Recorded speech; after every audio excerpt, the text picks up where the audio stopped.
కాకుండా ఆ విపత్తు పరిస్థితి ఏర్పడితే ఎలా సహాయం చేయాలి, అసలు ఏర్పడకుండా మనం ముందు జాగ్రత్త ఏం తీసుకోవాలనే దాని మీద మేము మా టెక్నికల్గా ప్లస్ మా రాష్ట్ర కార్యవర్గము అందరం కూర్చొని అటువంటి ఏమైనా సజెషన్స్ ఉన్నా లేకుంటే అక్కడ మా పార్టీ తరఫున ఏమైనా చేయాలనే కార్యక్రమాలను మేము చేపట్టడానికి ముందున్నాము.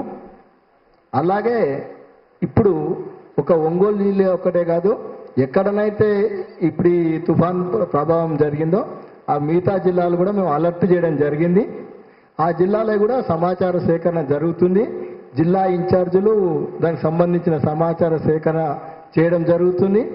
దానిలో భాగంగానే ఎక్కడనైతే అంటే ఇక్కడ మనకు నష్టం జరిగిన ఏరియాలో ఉన్న కార్యకర్తలే కానీ జిల్లా పరిషత్లే మిగతా బృందాన్ని కూడా ఎక్కడనైతే ఇప్పుడు జరిగిందో అక్కడికి వెళ్ళి సహాయ కార్యక్రమంలో పాల్గొనడానికి ప్లాన్ చేస్తున్నాము.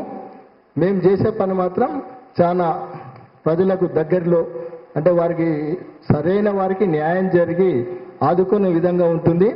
ఈ వరి ధాన్యాన్ని మేము ప్రభుత్వం మీద ఒత్తిడి తెచ్చి ఈ తడిసిన ధాన్యాన్ని ఏం చేస్తుంటే బాయిలింగ్ బియ్యంగా తయారు చేయడానికి ఉపయోగిస్తారు. దానికోసం మేము గట్టి ప్రయత్నం చేసి సరి అయిన ధర వాళ్ళకు వచ్చి వాళ్ళు కోలుకునే విధంగా తిరిగి మళ్ళీ వారు ఒక లెవెల్ స్థితికి వచ్చే విధంగా మేము ప్రయత్నం చేయడానికి మా పార్టీ అందరికన్నా ముందుంటుందని మీ ద్వారా ప్రజలకు తెలియజేసుకుంటున్నాం.